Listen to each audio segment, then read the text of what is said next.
Saludamos también a los hermanos que están conectados vía internet. Y estamos desarrollando a partir del domingo pasado, bienvenida Sam. Leemos el texto ahí en 2 Tesalonicenses capítulo 2, versículo 2. Cómo había entrado un pensamiento en la iglesia con respecto al encuentro con Jesucristo, al arrebatamiento, contrario a la palabra, y eso había causado confusión en la iglesia y en los hermanos. Y algunos pensaban que se habían quedado a la tribulación, se le habían mezclado los eventos futuros. Entonces, Pablo, después, en el versículo 2 dice, que no seáis sacudidos fácilmente en vuestro modo de pensar, ni os alarméis, ni por espíritu. Y estamos viendo cómo Satanás en nuestras congregaciones trata de infiltrarse para generar justamente este error doctrinal. Son espíritus de error que se introducen en las iglesias a partir de falsos cristianos que comienzan desde adentro a llevar a la destrucción a la iglesia. Obviamente que vienen no con un propósito bueno, sino con un propósito satánico, perverso. Por eso estamos hablando como dice, ni por espíritu, no permitamos en nuestra iglesia y en nuestras vidas que personas que manda el enemigo, supuestamente cristianos, vienen a desviarnos de la doctrina de la palabra de Dios. Estamos en un tiempo difícil de apostasía, de desviación de la palabra de Dios. Está lleno de espíritus en iglesias, pero no solamente en las iglesias, sino en los púlpitos, con pastores o siervos falsos que están hablando la mentira del diablo. Ahora, eso no es sorprendente. Lo sorprendente es que a veces el pueblo de Dios, que no entiende y no conoce, cae en las trampas del enemigo. Cuando hablamos de apostasía, de desviarnos del libro de Dios, ¿qué es lo única verdad y qué es lo único que no nos va a dejar desviarnos del camino del Señor? Tenemos el ejemplo supremo de engaño y de mentira en el Señor Jesucristo. ¿Y qué estuvimos hablando? El hombre que besó la puerta del cielo, pero se fue al infierno. Y ese título nos habla acerca de la vida de Judas Iscariote, que era uno de los 12 apóstoles elegidos por el mismo Señor Jesucristo. ¿Hasta qué nivel llega el engaño y la mentira? Si le pasó al Señor, pero el Señor, la diferencia con nosotros es que Él desde del primer momento, del principio del llamamiento, el Señor supo siempre como Dios quién era Judas, el personaje que tenía en medio de los 12. Ahora, quisiera repasar un poquito el hombre que besó la puerta del cielo, porque Jesús dijo, yo soy la puerta, ¿no? Besó la puerta del cielo, qué cerca que estuvo, pero ¿a dónde terminó su alma? ¿Dionisio? En el infierno eterno. Ahora, quería compartir con ustedes los privilegios que tuvo Judas. En primer lugar, Judas tuvo el privilegio de ser elegido por Jesús mismo. Era uno de los 12 apóstoles escogidos por el Señor. ¿Qué te parece? Un privilegio que solamente esos 12 hombres tuvieron. Ahora, él vivió con Jesús tiempo completo por más de 3 años. ¿Saben lo que es vivir con Jesús? 3 años o más de 3 años.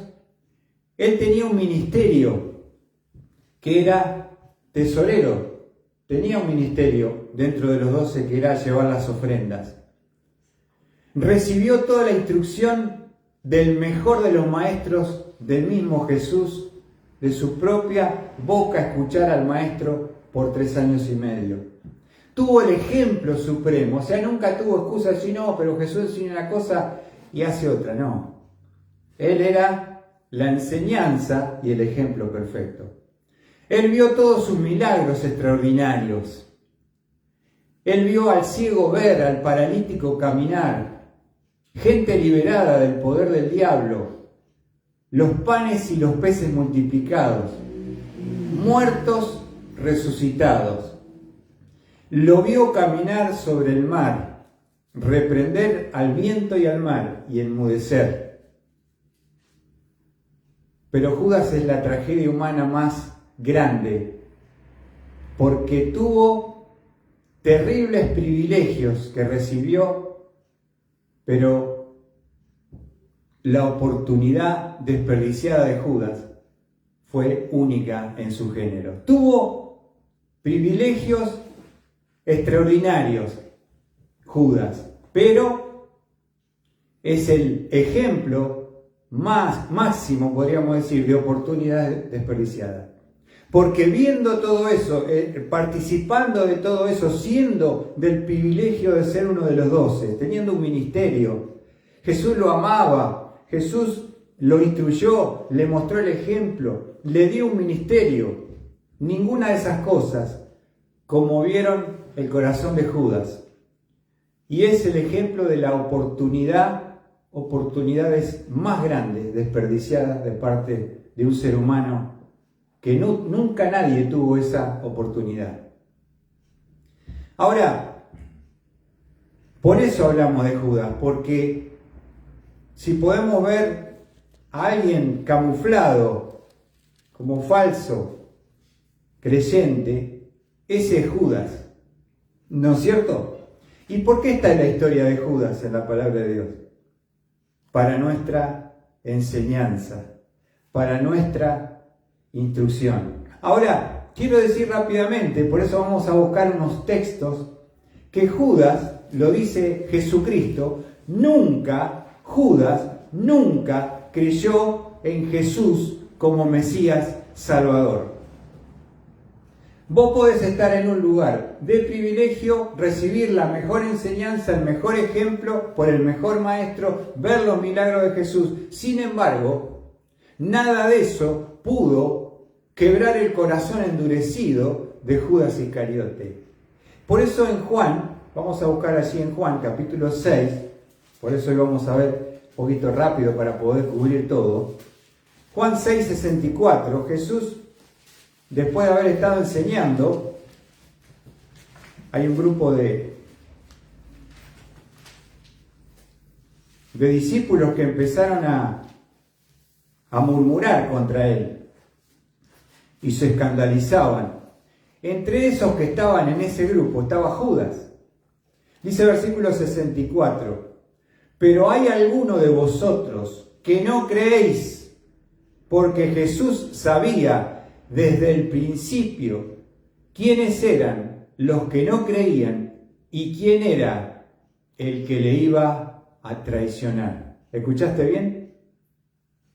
Él sabía desde el principio quiénes eran los que creían y quién era el que le iba a traicionar. O sea, está diciendo, Judas nunca creyó en Jesucristo como Mesías Salvador. Eso se entiende perfectamente. Vamos a otra cosa importante. Judas nunca creyó, pero Judas nunca cambió su perverso corazón. Porque una cosa es ir a una iglesia, ser religioso y venir. Pero lo que no puede producir el hecho de la religiosidad es el cambio y la transformación. Porque fíjense lo que dice Juan, capítulo 12. Ahí está.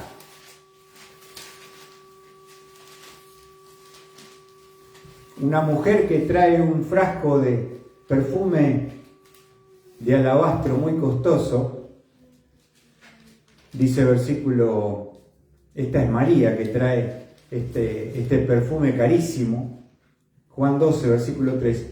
Entonces María, tomando una libra de perfume de nardo puro, que costaba mucho, ungió los pies de Jesús y se los secó con los cabellos, y la casa se llenó de la fragancia del perfume. María derrama sobre el Señor este perfume de nardo, quiebra esa piedra que era la cobertura del estuche, digamos, del perfume, y lo derrama sobre el Señor. Es un acto de adoración que está haciendo María sobre Jesús. Ahora, al diablo... Buenas noches, bienvenido, Juancito. ¿Cómo le va? Toma asiento, ahí está. Ahora, una cosa que a Judas, siendo que él llevaba la bolsa de la ofrenda, le molestó que esta mujer haya adorado, derramando el perfume costoso sobre la persona de Cristo, ¿no? Porque dice en el versículo 4, y Judas Iscariote, uno de sus discípulos, ve que no era de afuera, era de adentro, el que le iba a entregar, aclara Juan, dice, ¿por qué no se vendió este perfume por 300 denarios y se dio a los pobres? La crítica de Judas por el acto de adoración de la mujer. Pero dijo esto, y lo aclara Juan, no porque se preocupara por los pobres, sino porque era un ladrón.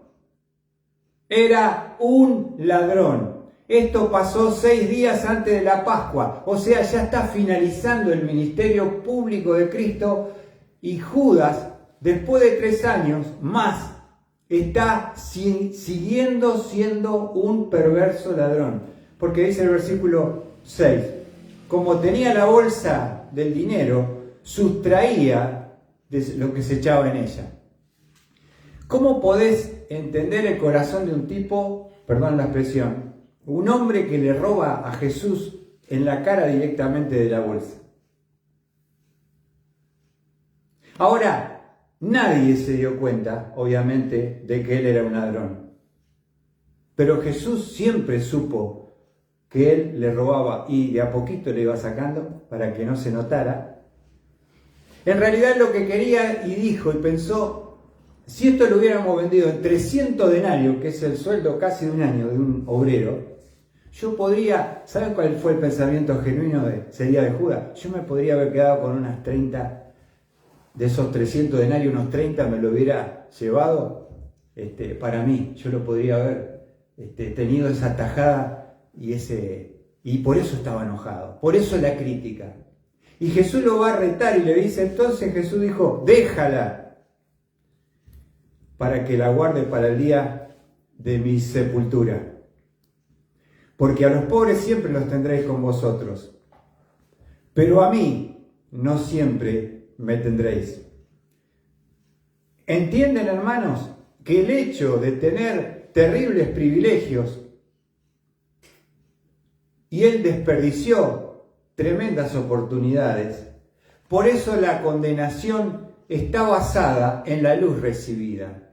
A mayor privilegio, a mayor luz, mayor es el juicio y la condenación. ¿Se entiende? Judas es el que representa a toda esa gente falsa que está en las iglesias, que dice ser siervo o pastor o profeta, lo que sea, y que tienen un corazón que nunca fue quebrado porque él era un ladrón. Un ladrón como su padre, porque Satanás viene a 3 cosas. El ladrón viene, dice Jesús, ¿a qué? A hurtar, a robar. ¿A qué? A matar. ¿Y a qué? A destruir. Entonces, entendemos que Judas nunca creyó, para que no queden dudas, que Judas nunca cambió su perverso corazón. ¿Cómo le puede estar robando a Jesús ya antes de la Pascua y la muerte de Cristo? O sea, nunca hubo apartarse en la salvación del pecado. Él era un esclavo Él era un ladrón. Él amaba el dinero, amaba la fama, amaba como hoy se busca, ¿no? Dentro de lo que es, por eso seguía a Jesús. Esa era su intención. Ahora, otra cosa, Juan 13, él nunca fue limpio de sus pecados, lo dijo Jesús en el aposento alto, en la última cena, la última Pascua que va a compartir con ellos. Por eso lo muestro, porque esto no es una apreciación, sino lo que dice la Biblia. Jesús lava los pies de los discípulos, ¿se acuerdan? Juan 13, versículo 10. Jesús le dijo: el que se ha bañado no necesita lavarse excepto los pies, pues está todo limpio, y vosotros estáis limpios, pero no todos, porque sabía quién le iba a entregar. Por eso dijo: no estáis limpios, perdonado. Nunca Judas creyó ni fue perdonado por Cristo. Están en el aposento alto, celebrando la Pascua. Jesús siempre lo supo y Jesús lo dijo públicamente. Tremendo, ¿no? Ahora, Judas nunca creyó, Judas nunca cambió, Judas nunca limpió su perverso corazón y Judas nunca dejó de ser un hijo del diablo. Ahora, es interesante porque la otra vuelta un predicador de estos que andan en el internet trataba de como defender a Judas en cierta forma, ¿no? Y lo comparaba con Pedro. Ahora, Pedro, fíjense Pedro, ¿qué hizo con Jesús? Jesús le dice Pedro a Jesús: tú eres el Cristo, el Hijo del Dios viviente. Hizo una confesión pública de su fe en cuanto a Jesucristo. Tú eres el Cristo, el Hijo del Dios viviente. Ahora, cuando Pedro va a fallar como hijo y va a negar a Cristo, y se lo anticipa el Señor, ahora, qué interesante esto, y observen esto, porque le dice Jesús a Pedro, su discípulo, pero su hijo: Satanás os ha pedido para zarandearos como a trigo. Le pidió permiso al dueño de la vida de Pedro. Y una vez vuelto, confirma a tus hermanos. ¿Se entiende? Ahora, nunca encontramos un texto donde Satanás venga a pedir permiso por Judas. ¿Saben por qué? Porque no necesitaba permiso, porque era su hijo. Y lo poseyó cuando fue a negociar. Dice la Escritura en Lucas que el diablo en persona directamente entró en Judas y fue a los líderes a negociar al maestro. Y fíjense lo que dice Juan 7 con respecto a la condición espiritual de Judas. Juan 6, versículo 6. ¿Qué dije? 6, por eso, perdón. Sandra, vos pensás que, viste que yo a veces pienso, vos no le hagas caso a lo que habla mi boca, sino lees mi mente. Fíjense lo que dice Juan 6, versículo 70. Dice: Jesús le respondió: ¿no os escogí yo a vosotros los 12? Y sin embargo, uno de vosotros es un diablo. Y él se refería a Judas, hijo de Simón Iscariote, porque uno de los 12, le iba a entregar. ¿Ven? ¿Qué dijo Jesús con respecto a Judas? Que era un diablo. Qué tremendo esto, qué tremendo. Era un diablo y era el instrumento que Satanás utilizaría para darle la estocada a Jesús con la entrega y llevarlo a la muerte física a Jesús. ¡Qué tremendo! No viene de afuera, viene de adentro. ¿Ven? Entonces, Judas nunca creyó, Judas nunca cambió, Judas nunca fue limpio, Judas era un diablo que estaba agazapado esperando el momento para la entrega. Mateo 26 lo dice. Mateo 26.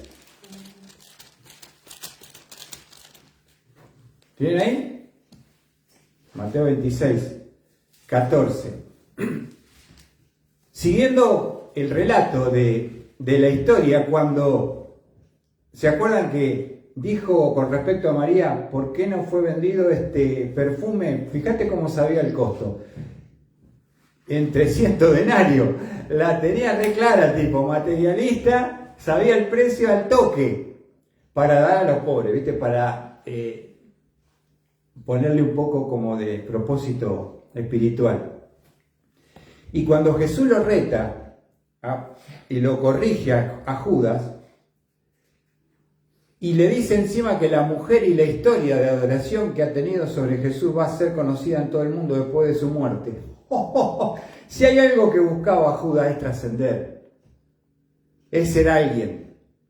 Eso es lo que uno busca, ¿no? La persona que no tiene a Dios busca trascender, ser famoso, aunque sea por algo horrible. ¿Entienden? Eso le tocó el corazón, le dolió a Judas y enojado, envidioso, después de esa escena, es lo que dice Mateo 26, 14. Entonces uno de los 12, llamado Judas Iscariote, fue a los principales sacerdotes. Ahora te quiero decir esto, primera observación. Ellos no lo llamaron a Judas. Judas fue a negociar y a entregar al maestro. Segundo, y les dijo, ¿qué estáis dispuestos a darme para que yo os lo entregue? Y ellos le pesaron 30 piezas de plata. Y desde entonces buscaba una oportunidad para entregarle. ¿Escucharon bien? Para Judas, Jesús era un buen negocio. Tenía un número económico. Por eso robaba la ofrenda. Ahora es interesante porque de esos 300 denarios que él le dio bronca porque fue desperdiciado en adoración sobre Jesús, según su pensamiento y crítica, dice, yo me podría haber quedado con un 30 monedas. Acá es donde él va a entregar su alma completamente ante Satanás para ser el instrumento para entregar a la muerte al Señor. ¿Qué les parece? Ahora, quiero mostrarles también cómo fue en aquella noche en el aposento alto. Vamos a ver entonces, vamos a ir a Juan capítulo 13. Ya había lavado los pies de Judas. ¿Se acuerdan? Hemos ya visto que cuando Judas sale a entregar ante los líderes al Señor, él está poseído por el mismo Satanás. Tremendo, ¿no? Cómo Satanás era su infiltrado para llevar a la muerte a Jesús. Y encontramos cómo se cumple la profecía acerca de Judas, porque en el Antiguo Testamento había profecías que hablaban acerca de lo que iba a pasar un día con un hombre que se iba a levantar contra Cristo. Y lo dice en Juan capítulo 13, versículo 18. Dice, no hablo de todos vosotros, yo conozco a los que he escogido, pero es para que se cumpla la escritura. El que come mi pan ha levantado contra mí su calcañar. ¿Viste? Están en la última cena los 12 y el Señor va a citar la profecía que se encuentra en el Salmo 41:9. Estaba escrito, y lo que está diciendo Jesús es que se va a cumplir el Salmo 41:9 en ese mismo instante. Salmo 41, versículo 9. Ahora, quiero que entendamos lo que dice el texto, porque dice, ¿lo tienen ahí? Salmo 41:9. Salmo 41, versículo 9.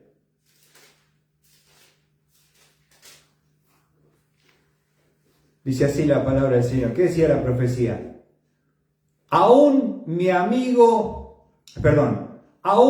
mi íntimo amigo, en quien yo confiaba, el que de mi pan comía, contra mí ha levantado su calcañar. Ahora, ¿escucharon bien el texto? Para Jesús, ¿qué sentía por Judas? ¿Qué le había mostrado a Judas él desde su corazón hacia Judas? Escuchá lo que dice el texto. Aún mi íntimo amigo, escuchá, en quien yo confiaba, el que de mi pan comía, y ahora se va a cumplir en la Pascua, en la última cena, este texto que dice, el que de mi pan comía, contra mí levantó su calcañar. La idea de esta figura del calcañar, el calcañar es el talón, para que tengan una idea. Y la idea es que alguien se levanta para, apoyado en el talón, hacerte una zancadilla y tirarte al suelo. ¿Vieron como una toma de lucha? Lo agarra al pie, lo empuja y lo tira. Ahí, en la noche de la Pascua, Judas iba a comenzar a hacer los movimientos para tirar, por decirlo de alguna manera, empujar al suelo, derribar a nuestro Señor Jesucristo. Tremendo, ¿no? Hermano. Ahora, una zancadilla está hablando, ¿no? El dolor del Señor por la traición, porque cuando hablamos del padecimiento de Cristo, yo te pregunto, vos has estado viviendo con 12 hombres por más de 3 años. Desayuno, almuerzo, cena, te acostabas allá en un lugar, en otro, te recibían, vivieron 3 años a full el ministerio público de Cristo, y Jesús amaba a Judas. Y Jesús lo tenía como un amigo íntimo. Y una de las cosas que tal vez mayor dolor nos puede provocar al ser humano es cuando alguien que vos le abriste todo, le entregaste tu corazón, te clavó el puñal de la traición. Y eso es lo que experimentó Jesús. Fíjense lo que dice en el Salmo 55. ¿Cuál era su relación con Judas? Porque es lo que dice la profecía. Salmo 55, versículo 12 al 14, dice, ¿lo tienen? Salmo 55, 12 al 14. Dice, porque no es un enemigo el que me reprocha. Si así fuera, podría soportarlo. Ni es uno que me odia el que ha alzado contra mí. Y si así, vamos a leerlo de vuelta, el versículo 12. Porque no es un enemigo el que me reprocha. Si así fuera, podría soportarlo. No, es uno que me odia el que se ha alzado contra mí. Esto es levantar el calcañar. se ha alzado contra mí. Y si así fuera, podría ocultarme de él. Sino tú, que es mi igual, mi compañero, mi íntimo amigo.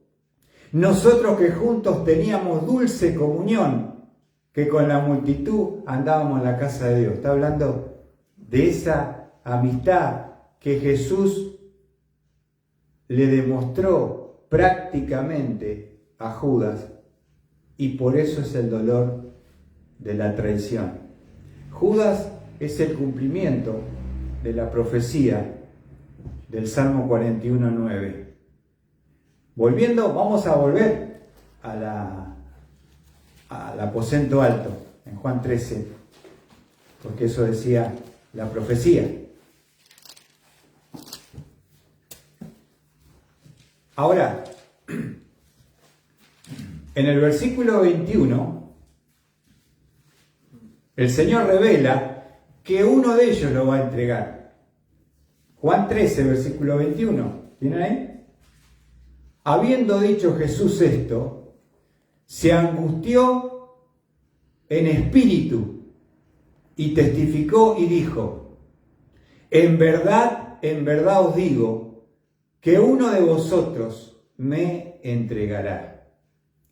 Ahora, ¿cómo no se va a conmover el espíritu de alguien que convivió y vivió con vos 3 años y algo, ¿no? Que vos lo trataste como un hermano, como un amigo, que tenían dulce comunión, que iban para todos lados, que convivían por 3 años y medio. Y dice el Señor: el dolor de mi corazón, estoy conmovido y tengo que decir la verdad. Hay uno de acá que me va a entregar. Y ahí empezaron, a indagar, a preguntar. Versículo 26. Entonces Jesús respondió: ¿quién es, Señor? Se le acercó Juan, le preguntó. Entonces Jesús respondió: es aquel a quien yo daré el bocado que voy a mojar. Y después de mojar el bocado, lo tomó y se lo dio a Judas, hijo de Simón Iscariote. La Pascua duraba varias horas, y dentro de los distintos eventos que se sucedían en la Pascua, había uno que era que ellos tomaban el pan, esto se los explico, el pan sin levadura que hacían los hebreos, se llama matzá. ¿Cómo se llama el pan judío sin levadura que comían en la Pascua? El matzá. Ahora, ellos tenían en el ritual de compartir en esa última cena, ellos preparaban un potaje que se llamaba jaroset. El jaroset se hacía con 1 kilo de dátiles, más o menos para que tengan una idea, 1 kilo de uva, jugo de naranja, manzana picada, rallada, nuez y almendra. Esto se mezclaba todo, y lo que representaba para los hebreos era la mezcla que usaban cuando estuvieron en la cautividad de Egipto para pegar los ladrillos. Entonces vos tomabas el pan, el matzá, un pedazo, estabas en el plato, compartías, tomabas el jaroset, mojabas el pan y se lo dabas al amigo. ¿Se entiende? Y eso fue lo que está explicando que pasó. Ahora, fíjate el tremendo versículo que es el 13-27. Y después del bocado, Satanás, escucha bien y marca, entró en él. Satanás entró en él. Ahora quiero explicar algo, hermanos, y también a los que nos siguen. ¿Cuándo vemos a Satanás directamente actuando, poseyendo algo para causar un efecto terrible? Que él mismo, no ningún demonio, de ninguna categoría, él directamente, el príncipe de este mundo, entró en Judas para no cometer un error. Satanás estaba en la serpiente cuando la poseyó en el huerto de Edén para la caída del hombre. Y ahora va a entrar en Judas para la caída, para ponerle la zancadilla al Mesías Salvador, para llevarlo a la entrega y a la muerte. Directamente él actúa y posee a Judas. No vas a ver un texto donde dice que Judas entró en alguien. Satanás directamente. No vas a ver. Pero sí lo vas a ver en la serpiente en la caída del hombre, pero también lo vas a ver en Judas en la caída para llevarlo a la muerte a Cristo. Ahora mira lo que le dice, ahora está hablando directamente con el diablo. Jesús le dice, entonces Jesús, después que entró, le dijo, lo que vas a hacer, hazlo pronto.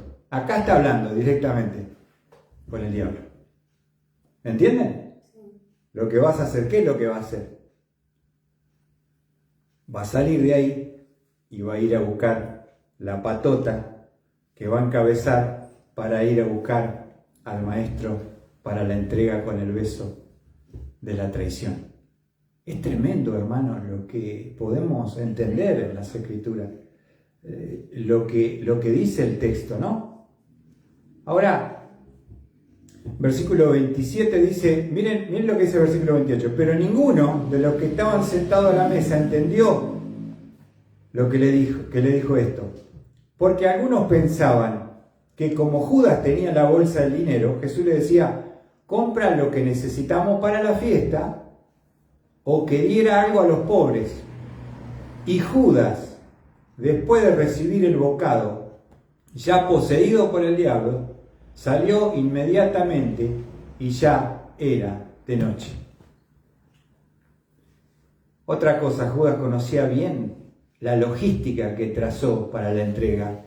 Porque ¿cuál era el problema? Jesús era famosísimo. Nadie podía tocarle porque si iba a armar una guerra le iban a matar a todos ahí. El pueblo lo veneraba, lo amaba. Entonces había que hacerlo en la sombra de la oscuridad, entre gallo y medianoche. Y el que sabía todo el movimiento de Jesús, porque tuvo 3 años con él, era Judas. Entonces establece una estrategia para ir a buscarlo al maestro, para darle el beso, de clavarle el puñal y entregarlo para llevarlo a la misma muerte. ¿Qué te parece? Ahora, vamos a ver el beso de la muerte, yo le puse, ¿no? Juan 18, versículo 2 y versículo 3. Vamos a leer 18:2. Juan 18:2. Ahora, paramos un segundo ahí. ¿Dónde está Jesús? Jesús termina de celebrar la Pascua con sus discípulos, canta el himno y se va al monte de los Olivos a orar, a derramar su corazón. Judas, pillo, sabía, porque ya había estado otras Pascuas con Jesús, sabía qué hacía, conocía su rutina y sabía que Jesús estaba aislado en el monte de los Olivos orando. Terrible, ¿no? Usa toda su astucia y perspicacia para terminar con Jesús. Y dice en el versículo 2, también Judas, el que le iba a entregar, conocía el lugar, porque Jesús se había reunido allí a menudo con su discípulo. Entonces Judas, tomando la corte romana y a varios alguaciles de los principales sacerdotes y de los fariseos, fue allá con linternas, antorchas y armas. Él va a la cabeza de la patota que va a buscar para prender y llevarlo al juicio y a la muerte a Jesús. ¿Viste? Ahora, yo pensaba, ¿no? Qué tristeza, porque vamos a ver en Mateo 26, que obviamente Jesús está derramando su corazón, ya ha orado al Padre, ha mantenido, ¿se acuerdan que dice la palabra que lloraba como grandes gotas de sangre que caían de sudor sobre la tierra. El estrés y la presión que tenía Jesús interno era impresionante al llorar, al caerle sudor con gotas de sangre mezclado por la rotura de los vasos capilares, ¿no? Por la presión y el estrés. Y llora sangre. Eso se llama hematidrosis. Sudar sangre. Eso sucede cuando una persona sabe que va a morir violentamente y prontamente. Jesús sabía porque era Dios todo lo que se venía, pero una de las cosas que tuvo que enfrentar después que el ángel lo fortaleció, ahí en el Monte de los Olivos, es que Jesús se va a adelantar a recibir a Judas. Ahora fíjate, Mateo 26, 46. En el 45 vamos a leerlo para entender. Entonces vino a los discípulos y le dijo: ¿todavía estáis durmiendo y descansando? He aquí ha llegado la hora, y el Hijo del Hombre es entregado en manos de pecadores. Levantaos, vamos, mirad, está cerca el que me entrega. ¿Quién hizo que el Hijo del Hombre sea entregado a los pecadores? Judas. ¿Entienden el pecado de Judas? Terrible. No vino de afuera, vino de adentro. Este hombre perverso, dice versículo 47. Por esto me impacta mucho, ¿no? Porque dice, mientras todavía estaba él hablando, he aquí Judas, uno de los 12, llegó acompañado de una gran multitud, con espadas y garrotes de parte de los principales sacerdotes y de los ancianos del pueblo. Ahora, tan peligroso era Jesús para venir con palo y garrotes y era el hombre más manso de la tierra.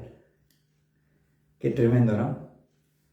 Ahora, miren cómo era la señal que Judas le dio a los principales sacerdotes para prender a Jesús, porque yo te quiero explicar, estás en el Monte de los Olivos, en oscuridad total, no sabe quién es, quién está y cómo lo identifica. Entonces le dijo: yo le voy a dar una señal. Versículo 48. Y el que le entregaba les había dado señal, diciendo: al que yo bese, ese es, prendedle. ¡Qué terrible! El beso de Judas es asatearle a Jesús, ponerle la zancadilla final para tirarlo, para ser llevado, entregado a los pecadores, juzgado injustamente y llevarlo a la cruz y a la muerte. Ahora, me impresiona esto, hermanos, porque dice, versículo 49, enseguida se acercó a Jesús y dijo: salve, rabí, salve, rabí. ¿Y qué hace? Y le besó. Ahora, mira cómo lo trata Jesús. Jesús le dijo: amigo, haz lo que has venido a hacer. Entonces ellos se acercaron y echaron mano a Jesús y le prendieron. ¿Qué sentimiento, relación tenía Jesús con Judas?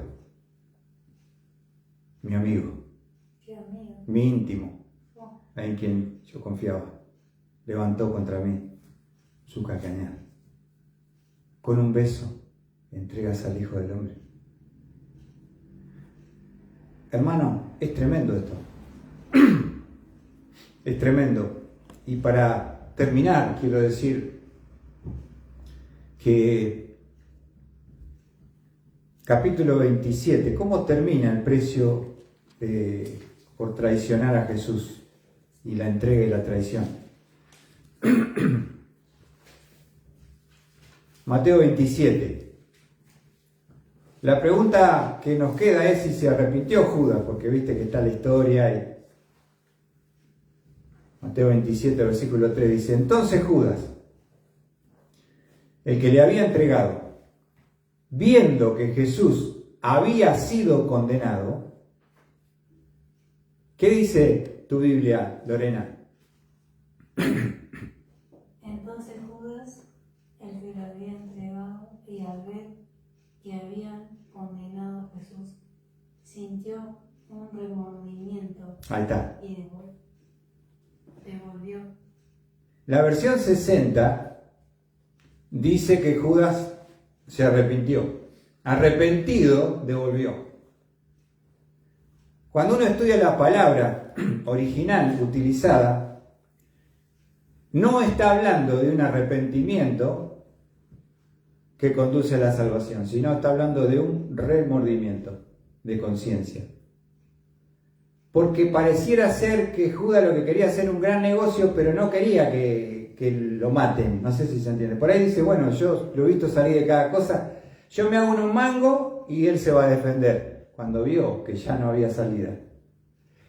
No viene arrepentido por su pecado, por su traición, por ser un ladrón. Él viene movido por una conciencia que le remuerde y le carcome la cabeza y le produce un profundo dolor y tristeza. Lo que hace el resentimiento es tratar de detener las consecuencias, no de cambiar el corazón, las consecuencias. ¿Cómo fue que llegó esto ahí? Entonces fíjense, remordimiento es lo que sintió Judas, no arrepentimiento que conduce a la salvación. Porque dice versículo 4. Otra cosa que quiero marcar en el 3. Entonces Judas, el que le había entregado, viendo que Jesús había sido condenado, sintió remordimiento, devolviendo las 30 piezas de plata. Ahora te pregunto una cosa, ¿qué pensás que experimentaba Judas con la bolsita y las 30 monedas que tenía ahí en esa bolsa? Por la culpa y por el resentimiento sentía un terrible y profundo dolor de remordimiento y culpa sin arrepentimiento. Esas monedas le quemaban a Judas.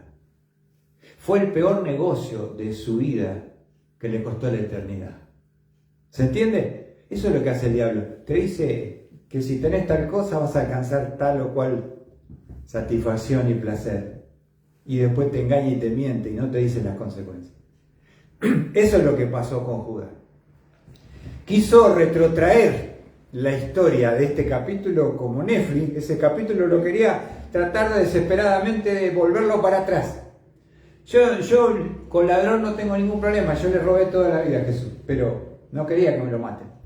Sería una cosa así. Es como aquel que lo agarran en la cárcel y le dice, ¿por qué estás tan triste y enojado? Por lo que hiciste, no, porque me agarraron. Es la consecuencia del pecado y la culpabilidad que no producen arrepentimiento que te lleva a la salvación. ¿Se entiende? Otra cosa, otra observación. Devolvió las 30 piezas de plata. ¿Y qué dice? ¿A quién? A los principales sacerdotes y ancianos. ¿A quién fue Judas después de ver el desenlace de la historia que Jesús iba a ir a la cruz? No fue a Dios, fue a los hombres perversos, asesinos, religiosos, con los cuales él había vendido su alma por 30 piezas de plata. ¿Se entiende? Nunca fue a Dios, nunca fue a Jesús. Jesús que dijo, el que a mí viene, no le echo fuera.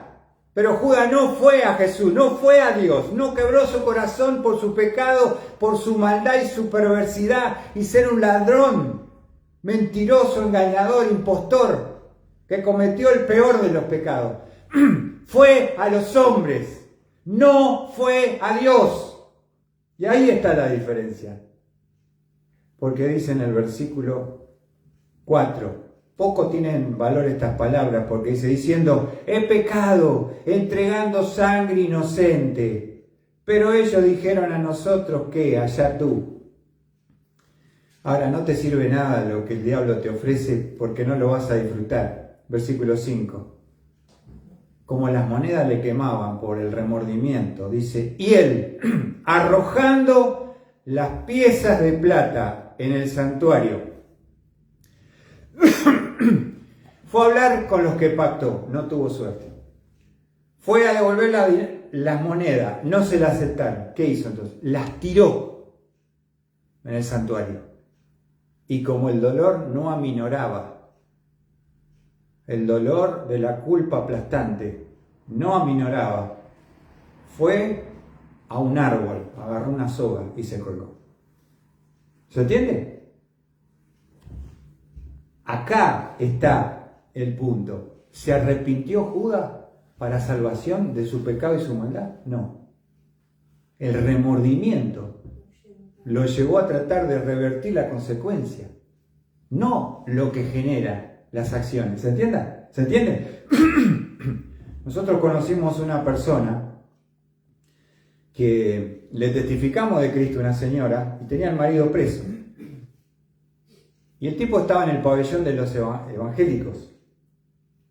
Y salió, y un día la invitamos a la iglesia, no vino, la fuimos a ver, tenía toda la cara lastimada, había vuelto el marido. La fajó a la mujer. Entonces yo lo voy a ver al hombre y le voy a hablar de Dios y me dice, sí, yo creo, me dice, mirá, me mostró el diploma que le habían dado porque se había bautizado la fiera en el penal. ¿Entendés? La persona quiere escapar de las consecuencias, no quiere un corazón quebrantado que lo lleve al arrepentimiento genuino. Una vez que estuvo libre, volvió a ser el mismo desgraciado de siempre y fue a fajar a la mujer. Yo te pregunto hipotéticamente, si devolver las monedas a Judas hubiera hecho decir, mira, lo vamos a dejar libre por tu confesión, agarramos la plata y lo dejamos libre a Jesús. Te pregunto, ¿hubiera cambiado la vida de Judas de ladrón? ¿Hubiera dicho, no toco más nada? Hubiera sido el mismo desgraciado de siempre. Lo que él llevó fue remordimiento. Y terminando, y perdona ahí un poquito que nos extendemos para terminar con este tema, ¿cómo termina la vida de Judas? Dice el versículo 4. Él, arrojando las piezas de plata que le quemaban, puedo decir yo, en el santuario, se marchó y fue y se ahorcó. Quedó colgado en un árbol. Y nos dice Hechos 1, con esto voy a terminar.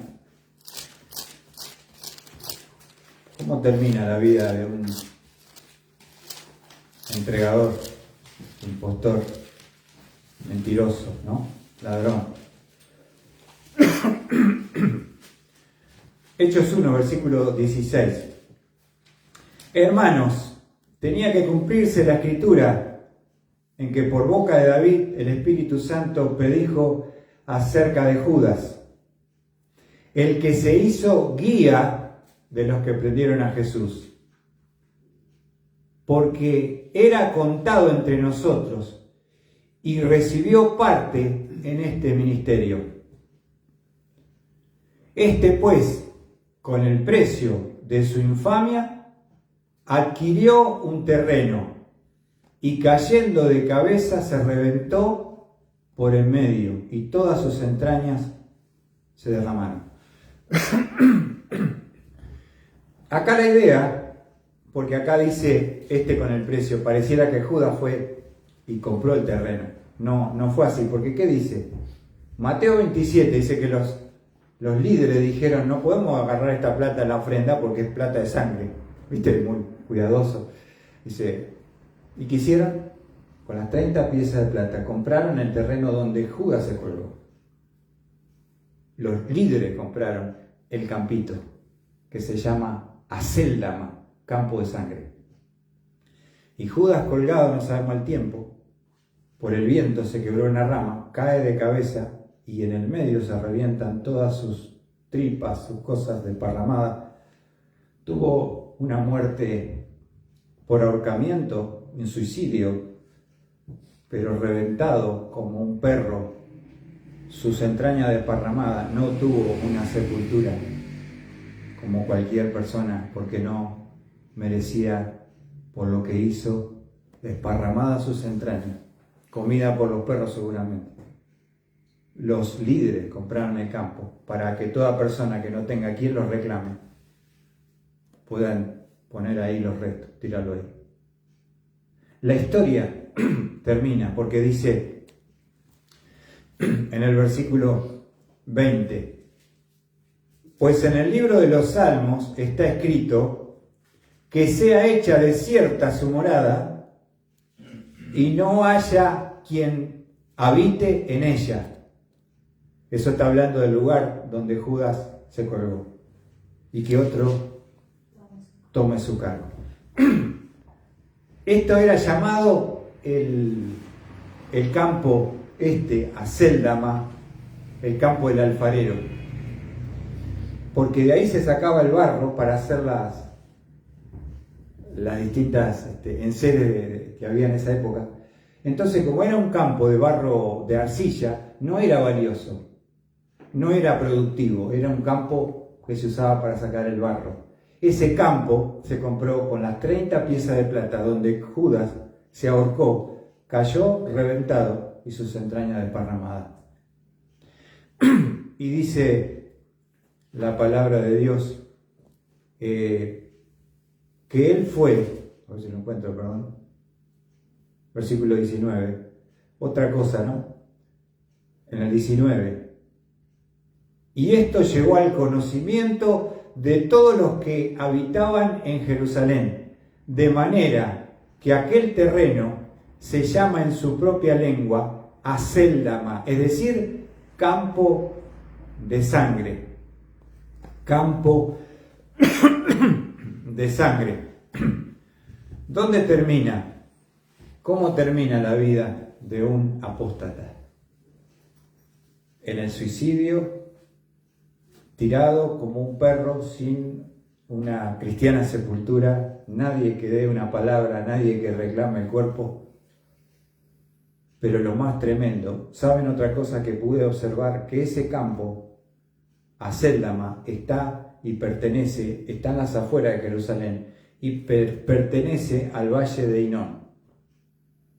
¿Y qué implicancia tiene? Que la palabra infierno es la palabra Gehenna, el basural en el valle de Hinón, que tiene otra connotación en el Antiguo Testamento, donde se tiraban los chicos, los bebés, para adorar a Moloch vivos, quemarlos al fuego. La palabra infierno viene del valle de Hinón. ¿Se entiende? Geográficamente, él estaba ya dentro del mismo valle, representando la palabra infierno, donde pasará la eternidad. Yo pienso que por los privilegios que tuvo y las oportunidades desperdiciadas, está Satanás en la máxima condenación, los demonios quemándose en el fuego y Judas ahí nomás, al lado, porque tuvo todos los privilegios, todas las oportunidades que desperdició, vendió su alma por 30 piezas de plata. Y hoy está en el Hades. Hoy está en el Hades atormentado, pensando que ya no puede salir nunca más hasta el juicio del trono blanco y después será echado al infierno eterno. El diablo, su demonio, Judas y todos los pecadores. Podemos entender, hermanos, que Judas nunca se arrepintió, que Judas nunca se puede comparar con Pedro. De ninguna forma, porque Pedro era su hijo, porque Pedro tuvo una falla, porque Pedro se arrepintió y lloró amargamente delante de Dios y Dios lo restauró. Y uno terminó en una cruz, crucificado boca abajo como mártir por amor a Cristo, y el otro terminó en un árbol colgado rumbo a la eternidad del infierno. Entonces, que Dios nos ayude en este tiempo difícil ser librado de apostasía, de engaño y de maldad. Que Dios bendiga su palabra.